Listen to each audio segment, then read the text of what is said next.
are watching session number 1 of the chapter Classification of Elements and Periodicity in Properties. In this chapter, we are going to discuss the historical development of classification of elements and the variation in periodic properties of elements in the modern periodic table. First, the question arises, why we need to classify the elements, isn't it? In the year 1800, only 31 elements were known. Only 31 elements were known. But now we have 114 plus elements. If we have very less number of elements, and the chemistry of such elements can be studied in very easy manner. Whereas if we have large number of elements, the study of chemistry of such elements will be difficult, and the comparing properties of elements will be complex again.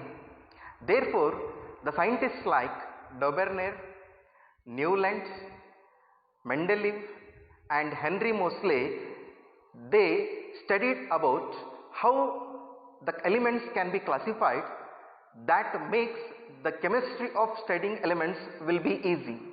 This is the reason why we have to classify the elements. In short, I can say the systematic representation of elements. To study the chemistry of elements, we need to classify the elements. The first scientist who discussed about the classification of elements is Dauberner, and the law proposed by him, we call it as Dauberner's law of trades. So now first I am going to talk about the first classification of elements, and that we call it as Dauberner law of triads.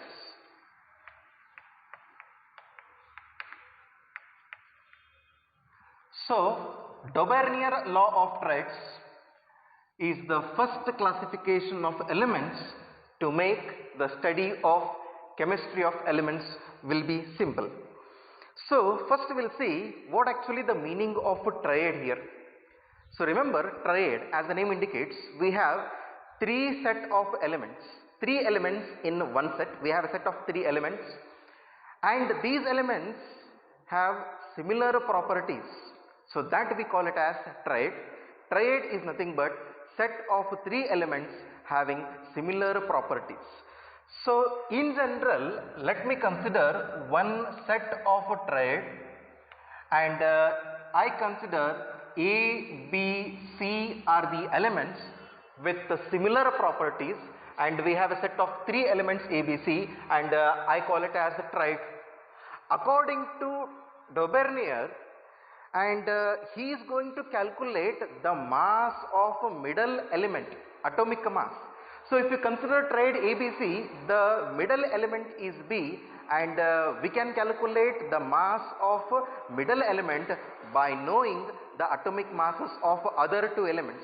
Other two elements are A and C, and knowing the masses of other two elements A and C, we can calculate the atomic mass of B.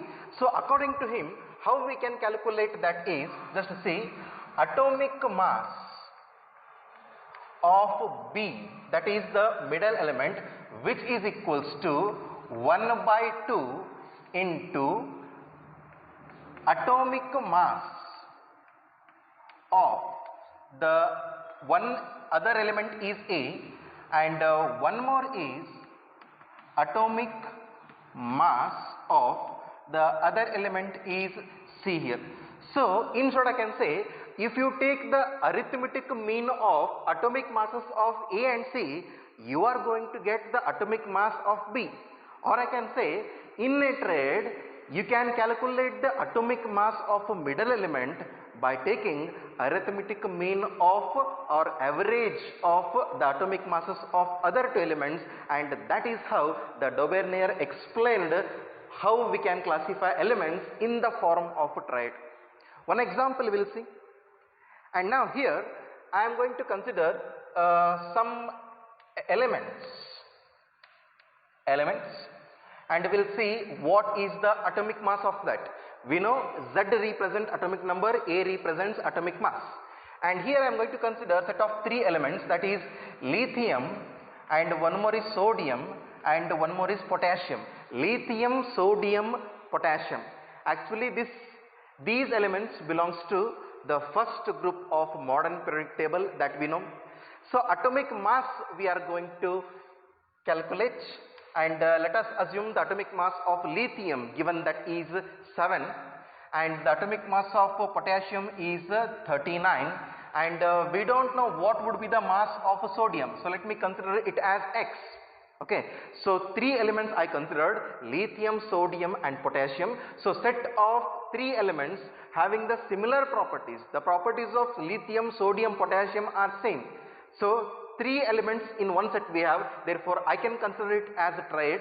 So atomic mass of lithium is known 7, and atomic mass of potassium is known 39, and now using these and we can calculate the atomic mass of A. I told you that one, if you know the atomic masses of the other elements, the first and the last, and you can calculate the atomic mass of a middle element. How? I told you that one, you have to take the mean of atomic masses of other 2 elements, and in this case the elements are lithium and potassium. So how you are going to calculate? That is nothing but X. So what is X actually here? That is atomic mass of sodium, and that is nothing but the X. So which is equals to, so what the law says, atomic mass of A and atomic mass of C, that is the remaining 2 elements. So what is the atomic mass of lithium? That is 7. What is the atomic mass of potassium? That is 39, and arithmetic mean divided by 2. Okay, and you need to simplify this one. 7 plus 39, and we are going to get 46. 46 divided by 2, and you are going to get what actually? 23, and 23 is the atomic mass of sodium. You just try to know that one. So this is how the atomic mass of middle element can be calculated, and this law we call it as Daubernier law of triads. So how to define the Daubernier law of triads? In a triad, the atomic mass of middle element is arithmetic mean of atomic masses of other 2 elements. I repeat, in a triad, the atomic mass of middle element is nearly equal to arithmetic mean of atomic masses of other 2 elements. In this example of lithium, sodium and potassium, and we can calculate the atomic mass of sodium, and let us assume if we know the atomic mass of sodium and potassium, and if we don't know the atomic mass of lithium, that can also be calculated using the triad. So that we call it as the Daubernier law of triads. So now after knowing the 3 elements lithium, sodium, potassium we can calculate, the question arises whether the same theory is applicable for all kind of elements. No, you cannot apply the Daubernier law of triads for all elements what we have now in modern periodic table. Of course, if you consider one more example, that is chlorine, bromine and iodine. This is a set of 3 elements, and of course this law is going to be holds good for that. And of course the answer is not exactly equal, nearly equal you are going to get, but only for selected elements, selected triads, this theory is going to be applied, and therefore this theory is not 100% valid for nowadays set of elements what we have. So therefore this theory is the first one, and this theory is going to fail because this is not applicable for all kind of elements. So now after Daubernier, the next scientist who studied about the classification of elements is Newland. So now we'll discuss about the next law, that is Newland's law of octaves. We'll say that one. This is the second one, Newland's law of octaves. Newland is a scientist, and he discussed about classification of element in the manner of octaves. Do you know what is octave? Octaves, that is 8 units in musical system, musical instrument, we know that one, octaves. So he compares that the 8 units with the musical system, and using that he is going to classify the elements. So let me consider the example and what he considered. So let me consider some series of elements. lithium, beryllium, boron, carbon, nitrogen, oxygen, fluorine. Next, sodium, magnesium, aluminium, silicon, phosphorus, sulfur, chlorine, potassium and calcium. So if you consider this series of elements, so lithium atomic number 3, and the last one I considered is calcium atomic number 20. So if you consider these elements, so what does Newland is going to explain is, if you consider one element that is a lithium, okay, and we will know the properties of lithium, physical as well as the chemical properties. So now we'll see what would be the properties of the 8th element. 1, 2, 3, 4, 5, 6, 7, 8. So the 8th element next to the lithium is, what is that? Sodium. So according to him, so these two elements have similar properties. In simple language I can say, every 8th element has a similar property with respect to the first element. Not only lithium and sodium, but also all the elements that I have written in a series here. So the first element and 8th element are going to have the similar properties. So here I told you that one lithium, and the 8th element to lithium is sodium. So lithium and sodium have similar property. One example I am going to explain here. So lithium, the valency will be +1, and sodium also has the valency +1. So the property is going to same. And if you consider sodium, and what is the 8th element to that? 1, 2, 3, 4, 5, 6, 7, 8. And what is that? Potassium. And what I am going to say here, sodium and potassium also has similar properties. Not only the left part, if you consider fluorine, the 8th element to that is chlorine. So fluorine and chlorine, they are gases, okay, and the properties are same. Not only the last one, if you consider any set of elements, if you consider magnesium, the 8th one will be calcium. If you consider nitrogen, the 8th one will be phosphorus. So what I am going to say here is, the physical or chemical properties of every 8th element will be similar to as that of first one, and that is proposed by Newland. One condition here you are supposed to consider, that is the elements are to be arranged in increasing order of atomic masses only. I repeat, the elements are arranged in increasing order of atomic masses.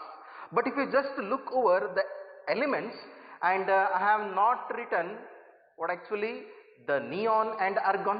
Neon and argon belongs to noble gases.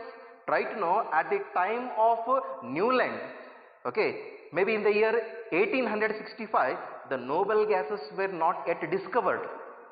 So he considered only these elements and excluding the noble gases, and he considered up to calcium, that is atomic number 20, and every 8th element has the similar properties as that of the first one, and that we call it as Newland's law of octaves. So the statement of Newland's law of octaves is, when elements are arranged in increasing order of atomic masses, every 8th element has similar property as that of first element. I repeat, when elements are arranged in increasing order of atomic masses, every 8th element has similar properties as that of first element, and that we call it as Newland's law of octaves. Again we have some limitations for Newland's law of octaves. What are those? This Newland's law of octaves is going to be valid up to calcium only. If you consider the elements greater than atomic number 20, that is after calcium, this theory is not going to hold. And there is no explanation, or Newland has not included the noble gases like helium, neon, argon, krypton, xenon, radon. So these two I can say the limitations for Newland's law of octaves. And after that, one more scientist, the great Russian scientist George Mendeleev, and he is going to classify the elements in the best manner, and that we call it as Mendeleev's periodic law. So now I am going to explain the Mendeleev's periodic law. Mendeleev periodic law.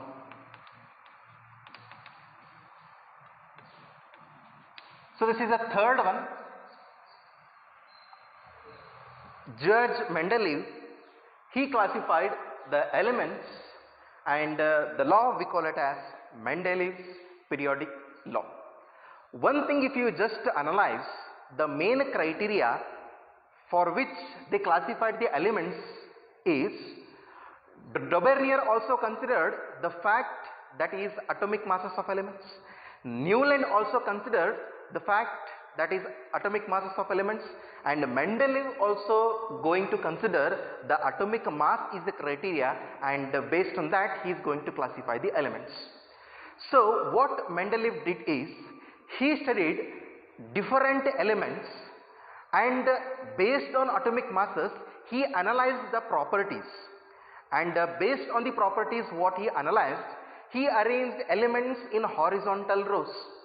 Some elements he arranged in vertical columns, and horizontal rows we call it as periods, and the vertical columns, and that is known as groups. So the concept of the classification of elements in terms of rows and in terms of group is analyzed by Mendeleev. And after studying the different elements, and he got some set of elements, and that has completely different properties when compared to the other element what he studied, and what he did is, he placed these set of elements in the last side of a modern periodic table, or rightmost side of modern periodic table, and that we call it as noble gases. And the set of groups what he considered, it has some kind of similar properties, and set of elements in the rows, and that also has the similar properties here. So the properties are going to repeat, that may be physical property or chemical property, after a course of distance, after a period, after a group. Okay, the properties of elements are going to repeat based on atomic mass here, and that is explained by the Mendeleev, and that law we call it as Mendeleev periodic law. And the law says properties of elements are periodic functions of their atomic masses here. Let me write that. Properties of elements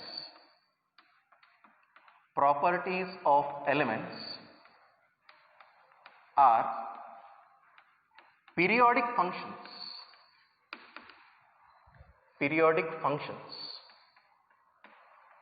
of their atomic mass.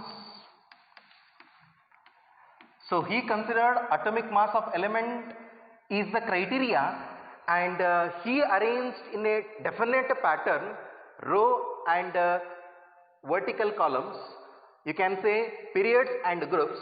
The properties of elements are going to repeat, and properties of elements are in the periodic function. So let us assume he arranged the set of elements in 8 elements he arranged, and now the next one he is going to arrange the below of the first element, and that we call it as group. So in a group the properties of elements will be same, in a period the properties of elements will be same. Okay, so that we call it as periodic functions of their atomic number, and that is actually the Mendeleev periodic law stands for. And while studying the different physical and chemical properties of elements, and he came to know that some elements were not yet discovered. At the time of Mendeleev, some elements were not yet discovered, and he assumed the undiscovered element properties. Just imagine. So he imagined the properties of new elements, what is going to be discussed later, and that physical properties and chemical properties he assumed. Okay, and what are those elements I am going to say here.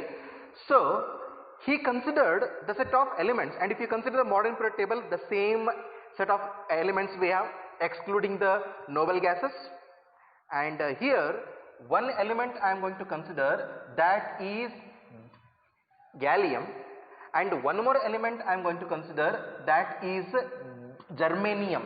Gallium and germanium. At the time of Mendeleev, these two elements were not yet discovered. So he assumed that these two elements, first gallium, this is going to have the same properties as that of aluminum. The germanium is going to have the same properties as that of a silicon. So what he does, he is going to give one name for the gallium, and that would be similar properties to aluminum, and he gave one more name to the germanium, and that has a similar properties of silicon. Similarly, some other name he has given, and that has the properties of some previously discovered elements. So now here for the gallium, what is the name given by Mendeleev is that we call it as Eka aluminium. Eka aluminium is nothing but gallium. And one more element I told you, that is germanium, and the name given for germanium by Mendeleev is germanium. We have above, that is silicon, Eka silicon. So Eka aluminium is nothing but gallium, and Eka silicon is nothing but germanium. At the time of Mendeleev, these two elements were not discovered, but he analyzed the properties and he gave the name as Eka aluminium, Eka silicon, like that some element name he has given. So this is how he analyzed the future discoveries of elements, and he explained the properties also, and he gave some preferential names for that also. So that is the main contribution of Mendeleev in the classification of elements, and that's why Mendeleev, we call it as the father of periodic table. And atomic mass is the condition maintained by Mendeleev. So now this will be the one problem for elements here. So what is the problem? What is the limitation? I will tell you. If you consider carbon, okay, and carbon has different isotopes, isn't it? We know elements having same atomic number but different atomic masses, we call it as isotopes.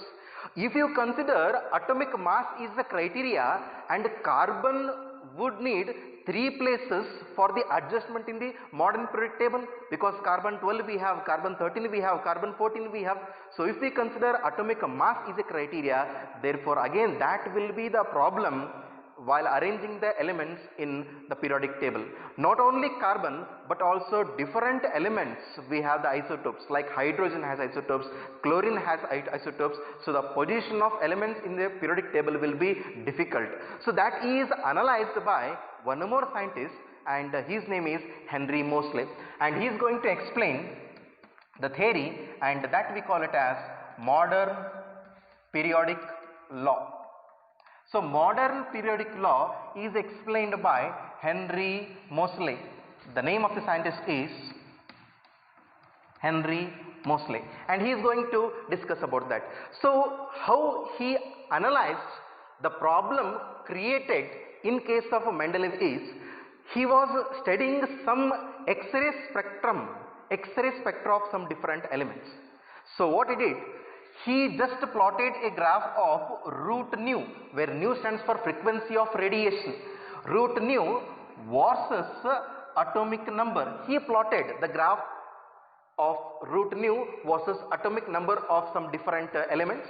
And one more thing is, he plotted the graph of root nu versus A, that is the atomic masses. So he just studied about atomic number, and one more concept is atomic mass, and he just plotted the graph of this root nu versus Z and root nu versus A for the different elements. And what he observed is, in case of root nu versus Z, he got a straight line. The graph, what he got, that is a straight line. Whereas in case of this, and he is not going to get a straight line, this is the curved line. He didn't get the straight line in case of root nu versus A. And what he assumed is, atomic number will be the preferred criteria when compared to the atomic mass. So that was the idea developed by Henry Moseley, and later he is going to define the modern periodic law. So if you consider atomic number is the criteria, then if you consider carbon, and of course it has different isotopes, and we are going to place carbon as one element only, because the atomic number is 12 only, even though it has the isotopes. And if you consider hydrogen, atomic number 1, and even it has deuterium, tritium, and hydrogen is going to place in one place only.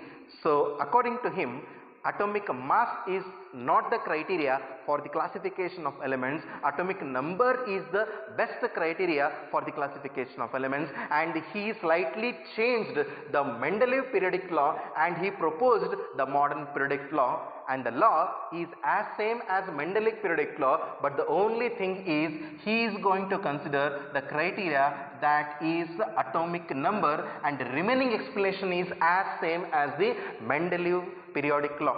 And what is the modern periodic law? Properties of elements are the periodic functions of their atomic number. Only atomic mass has to be changed with the atomic number.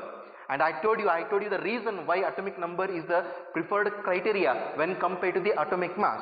And if you consider atomic number after some periodic trends, and if you consider the next element with the atomic number, the properties are going to be similar here. So the modern periodic law is properties of elements are the periodic functions of their atomic number, and atomic number is the main criteria for the classification of elements. Nowadays what we are seeing, the modern periodic table that is developed by Henry Moseley, and by considering the Mendeleev periodic law, the Newland's law of octaves and Daubernier law of traits.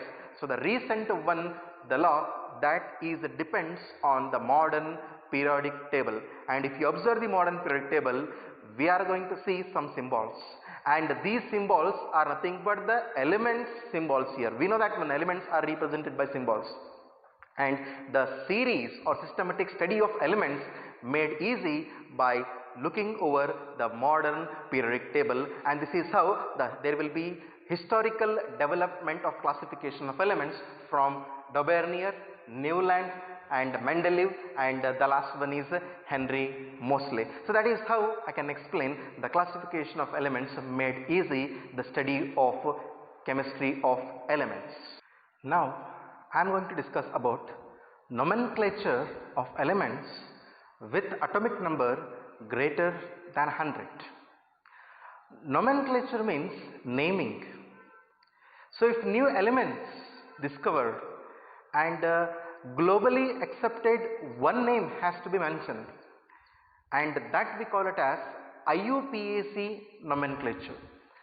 IUPAC name I have written. You can call it as IUPAC name also. IUPAC stands for International Union of Pure and Applied Chemistry. I repeat, International Union of Pure and Applied Chemistry, and that is going to give the name according to set of rules, and that we call it as IUPAC name. So now we learn how to give the name for the elements with atomic number greater than 100, or yet new element has been discovered. What would be the name of new element? We are going to discuss now. So this is the table what I considered, and here we have the rules how to name the element. So in the first column we have digit from 0 to 9. In the second column we have the name given by IUPAC, and then the next column we have abbreviated term given by IUPAC. Now if you just see, if the digit is 0, then the preferred IUPAC name will be NIL, nil we call it as, and the abbreviated is first alphabet of that is small n. If the digit is 1, and the name will be UN, and the abbreviated will be U. Similarly 2, by, the abbreviation will be B, and if the digit is 3, tri, abbreviation will be 3. If the digit is 4, we use quad, and the symbol will be Q. And then you may ask that why can't we give the name as tetra, isn't it? If you give the name, if we assume that the name will be tetra and the symbol will be T, again it will be confusion whether the given T is with digit 4 or 3. So to overcome this confusion, IUPAC has given the name as quad, remember that one, and the symbol will be Q. If the digit is 5, pent, P we have, 6, hex, H we have, 7, sept, not hept. If heft is to be used and the symbol will be again H, again there will be confusion. Therefore 7, the name will be sept and we have a S, 8 oct O, and 9 N we have, that is the abbreviated symbol is E.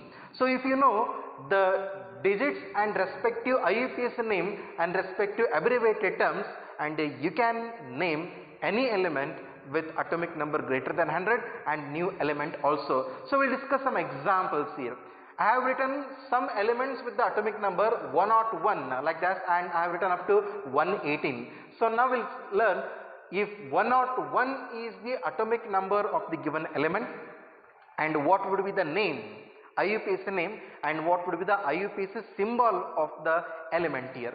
So this is a set of rules what you need to follow. So first one we'll see in a very simple manner. 101, 101 is the atomic number of the element, and what would be the IUPAC name. So you need to observe each and every digit what we have. The first digit is 1. Okay, if the digit is 1, what is the preferred IUPAC name? See the table. If the digit is 1, the preferred IUPAC name is UN. So you have to write UN here. I will underline UN. Okay, and the next digit what we have? 0. What is the preferred IUPAC name for the 0 digit? Nil. So therefore I have written what is that? Nil. N-I-L. Third digit, what is that? 1 again, and IUPAC preferred name for 1 is UN, and I have written what is that? UN. And you have to add one suffix, and that suffix is IUM. Suffix you have to add. Suffix at the last, the end of the word, you have to introduce what is that? IUM, and here I introduce the word IUM, and that is the IUPAC name of the element with atomic number 101. And remember here, the first alphabet should be in a capital letter only. Capital U need to write, and all the remaining alphabets are small letters only, and there is no gap between the different IUPAC names what we give, and at the end we have to add the suffix, so we call it as IUM. Okay, so the IUPAC name of atomic element with atomic number 101 is Unnium. You should say it as Unnium. And what would be the symbol? In each cases, the first alphabet you are supposed to use. In UN, the first alphabet is U, therefore you need to consider U. In the second one, the first alphabet is N, and you need to consider N. And in the third one, the first alphabet is U, and you need to consider U again. In this case also, the first alphabet should be capital, and the remaining two will be the small letters you need to consider. This is how the elements with atomic number 101, we can give the IUPAC name, and we can give the IUPAC symbol also. Similarly, we'll see some other examples. So if atomic number is 102, you just see 1, and what is the IUPAC name? You have UN. 0 we have, what is that? Nil we have. Okay, and the next 2 we have.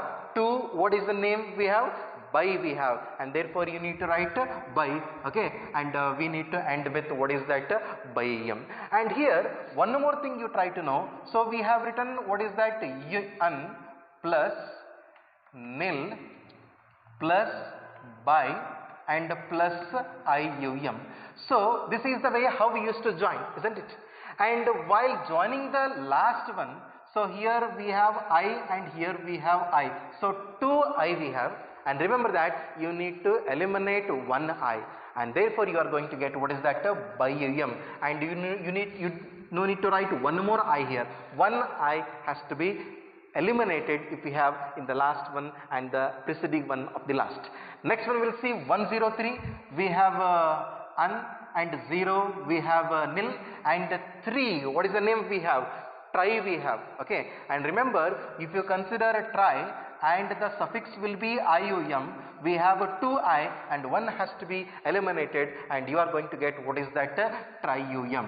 And similarly, see here for the previous one UNB, and here it is UNT we have. And similarly we can explain the further examples also. In all these cases 1010 we have, therefore UNNIL you should consider, and quadium if the last digit is 4, and pentium for the 5, and hexium for the 6, septium for the 7, octium for the 8, and ennium for the 9. And see here, 110 we have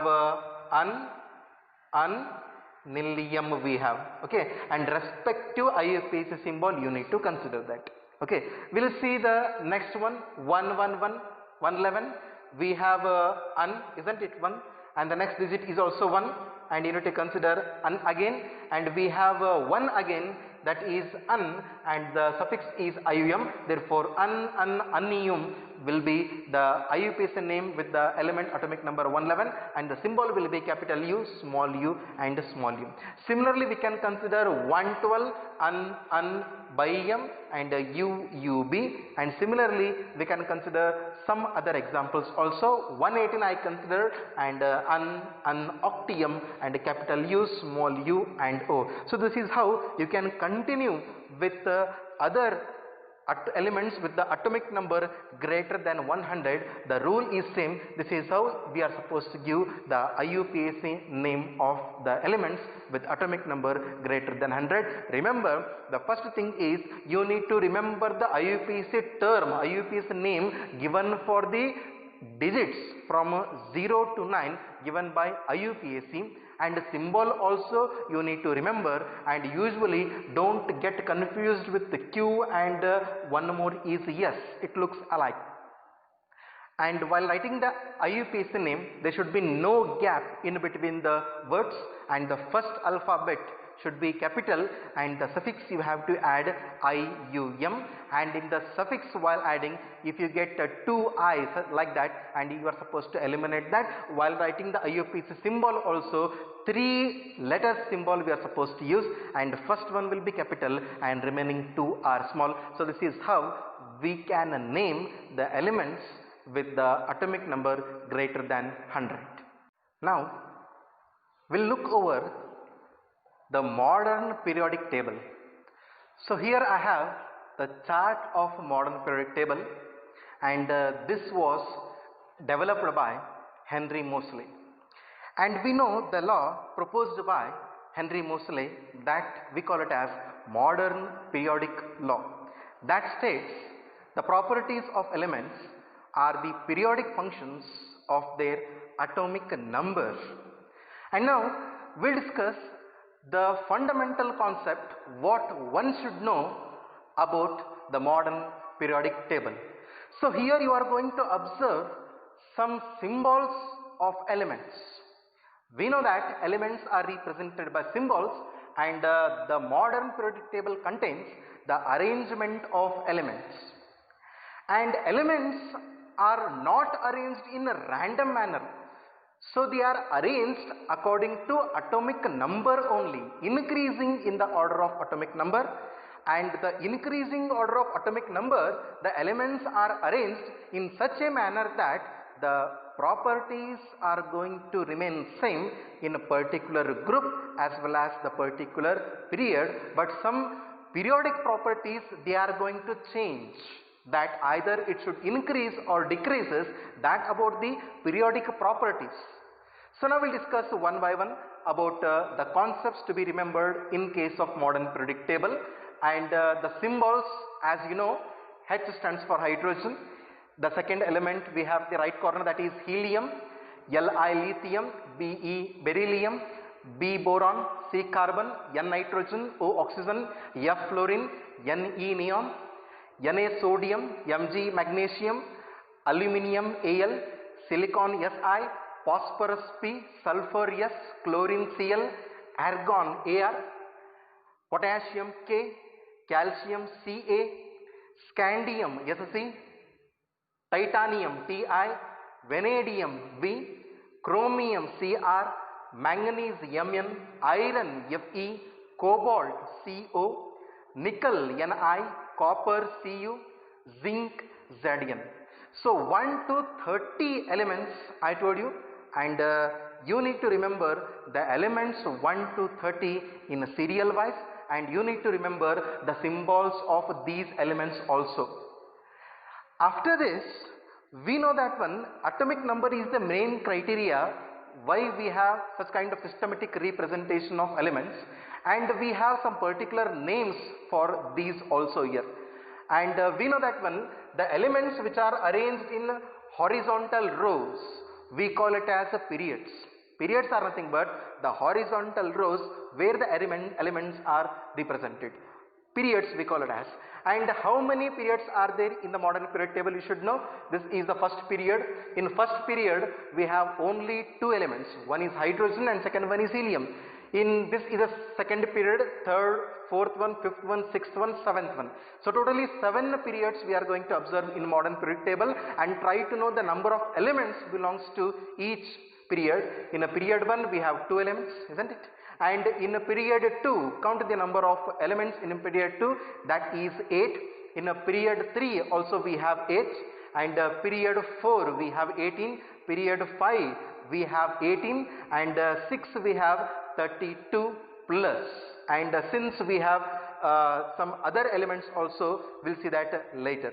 So 2, 8, 8, 18, 18, 32 plus will be the arrangement of elements with respect to each period. So 7 periods we have in the modern period table.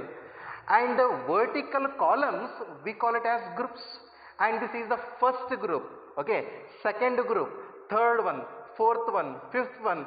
Similarly, this is the 12th one, 13, 14, and the last one is 18. So 18 groups we are going to observe in a modern periodic table. Therefore, number of periods will be 7 and number of groups will be 18. Horizontal rows we call it as periods, and vertical columns we call it as groups. And the elements, and some are metals and some are non-metals also. So the elements, some are metals and some are non-metals, some are metalloid also. The left portion of the modern periodic table, so usually these, from here to here, they have represented with one uniform color, and these are the position of metals. Metals are situated in left portion of the modern periodic table, whereas non-metals are situated in right portion of the modern periodic table.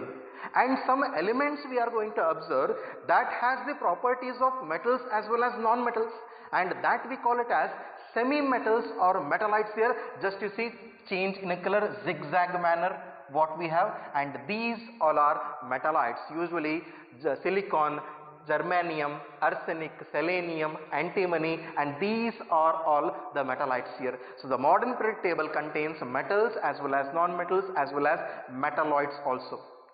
And these elements has been classified into 4 blocks, and they are S, P, D and F. Number of atomic orbitals is going to be filled, and based on that we have 4 blocks here. And know the group number 1 and group number 2, group 1 and group 2, or I can say hydrogen family and beryllium family, group number 1 and 2 belongs to S block elements. Know this one, group number 1, group number 2 belongs to S block elements. And now if you consider group number 13, 14, 15, 16, 17, 18, or you can say boron family, carbon family, nitrogen family, oxygen family, fluorine family and helium family, all these belongs to P block elements here. So these 2 are S block elements, and all these are P block elements here. In between S and P we have these elements. You just see the color change we are going to observe, the change in color here, and these we call it as D block elements. S block elements, P block elements and D block elements. And here in the modern periodic table we have some space in between these two, isn't it? And these two has been represented in 2 horizontal rows, the periods. Okay, and these 2 we call it as F block elements. We cannot show all the F block elements in this space, and therefore we have written that one. So La, lanthanum, Ac, actinium. Lanthanum family we have and actinium family we have, and this is the series where the F block elements belongs to. I repeat, the left portion S block elements, the right portion P block elements, in the middle we have D block elements, at the bottom we have F block elements.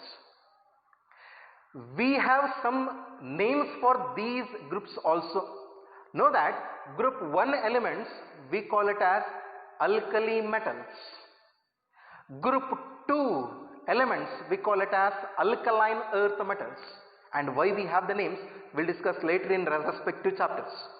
And group number 18, the last one, I hope you know, we call it as noble gases, inert gases, zero group elements.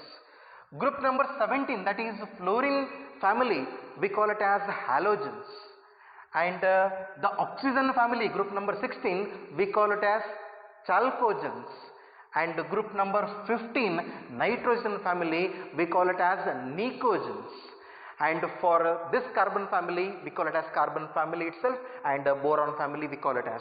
I repeat, alkali metals, alkaline earth metals, noble gases, halogens, chalcogens, and nicogens we have.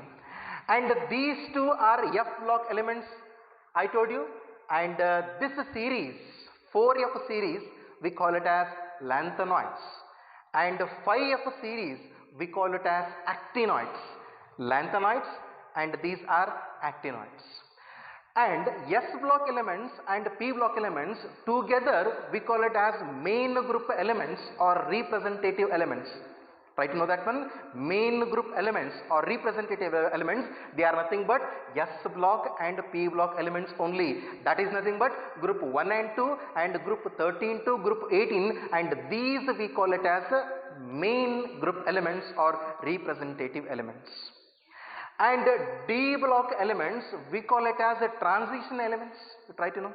D block elements we call it as transition elements. Why? Because the properties of D block elements are intermediate between S block elements and P block elements. Because of that reason, the D block elements are called transition elements. F block elements are called inner transition elements. The reason behind that is, I will write the electronic configuration later. The number of electron or the added electron is going to enter in n-2 subshell. Therefore, the F block elements we call it as inner transition elements, and this is how the fundamental concepts of modern periodic table you should know. And now we discuss the electronic configuration of these. So first one I am going to talk about, that is S block elements. So what is the electronic configuration of S block elements? So we know that one. S block elements are situated in left corner of the modern periodic table, and S block elements are metals, isn't it? And group number 1 and group number 2 belongs to S block elements. And one more thing, you need to remember the elements in serial wise. Lithium, sodium, potassium, rubidium, cesium, francium.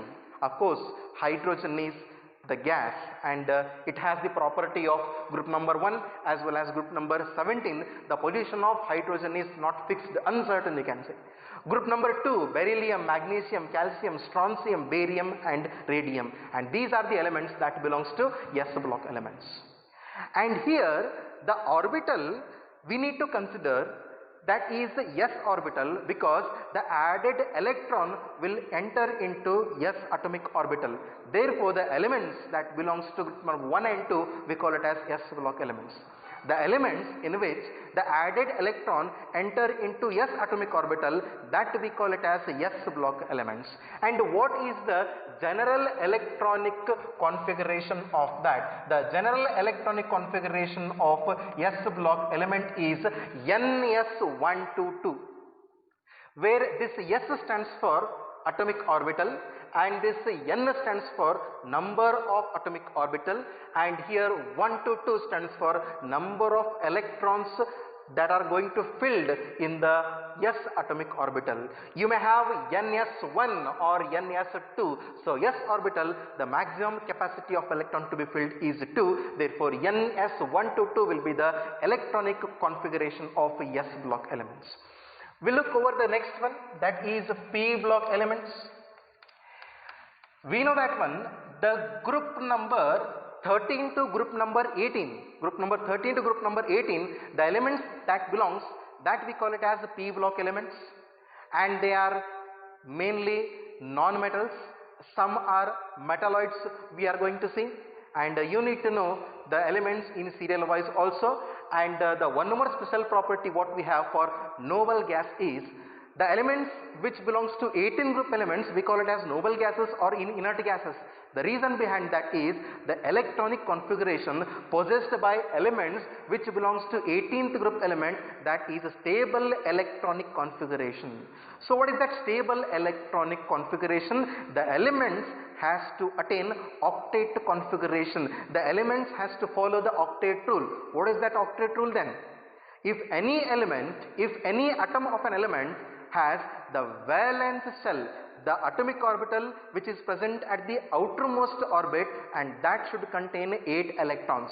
If any atom of an element that has 8 electrons in the outermost orbit, and that is quite stable because that has followed the octet rule, therefore that we call it as stable electronic configuration. Since all the elements in the 18th group has stable electronic configuration, that's why we call it as inert gases. The chemical reactivity is very less.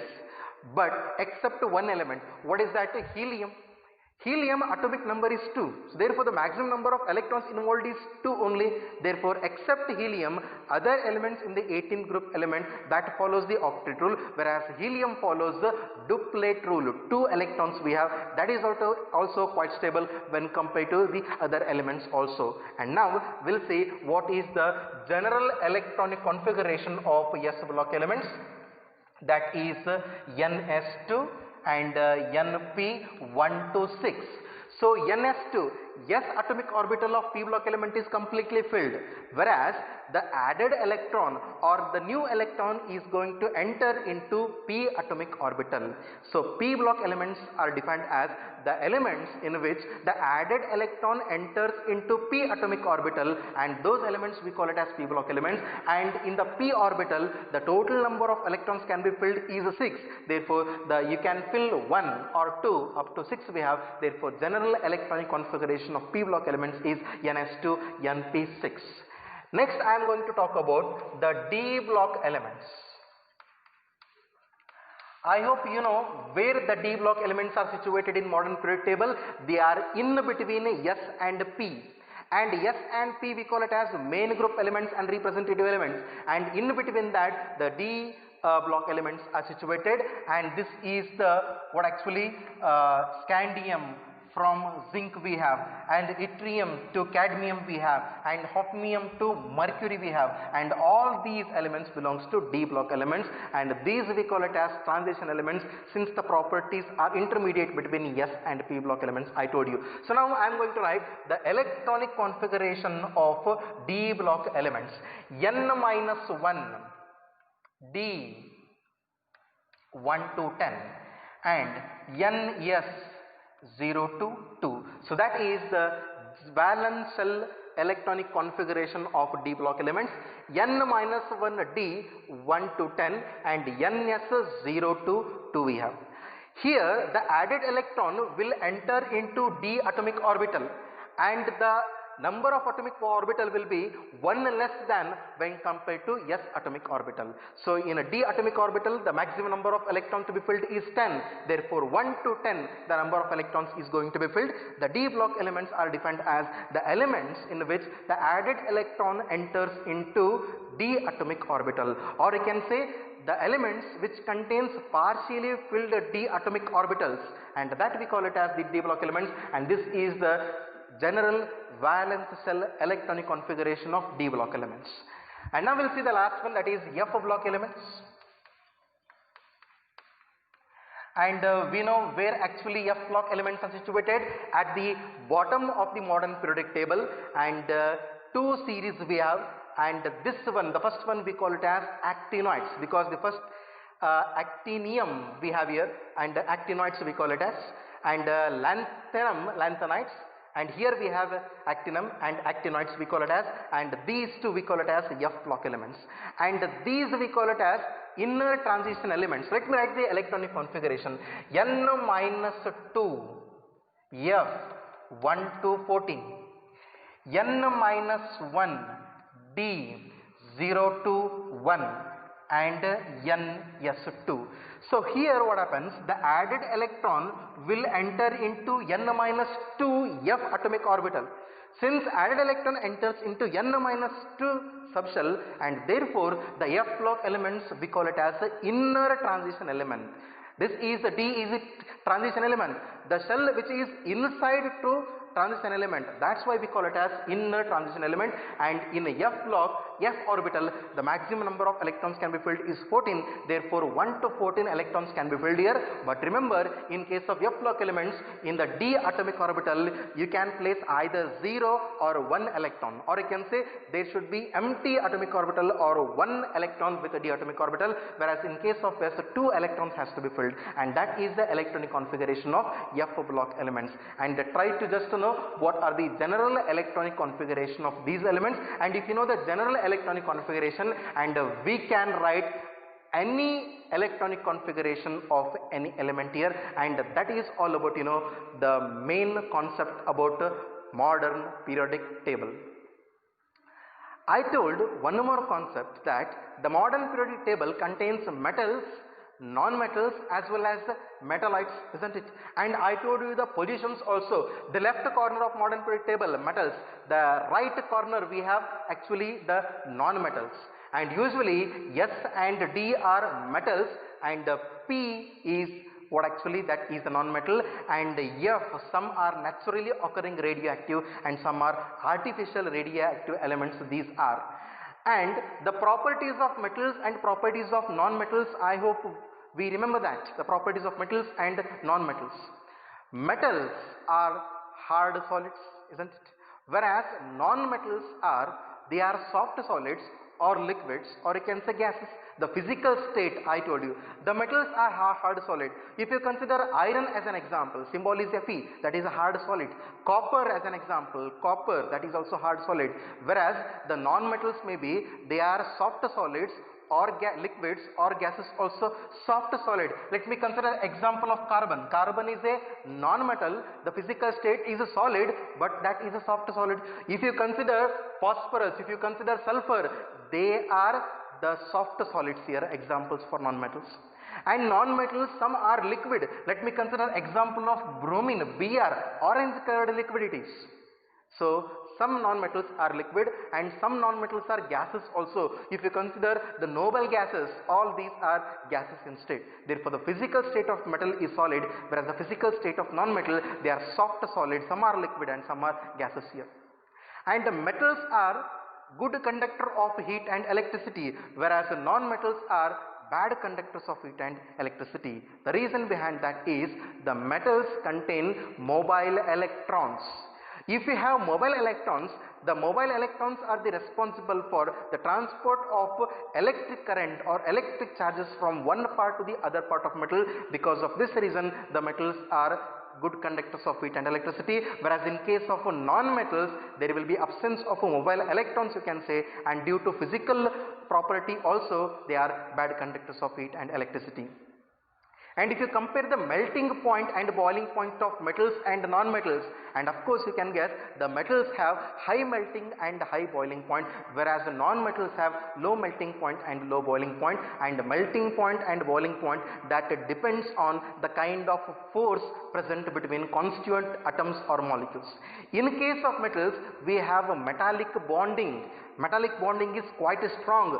To break that, we need high amount of energy. Because of this reason, the metals have high melting and boiling point, whereas non-metals weak force of attraction we have. In some cases we have van der Waals force of attraction also. Because of that, low melting and low boiling point we are going to observe in case of non-metals.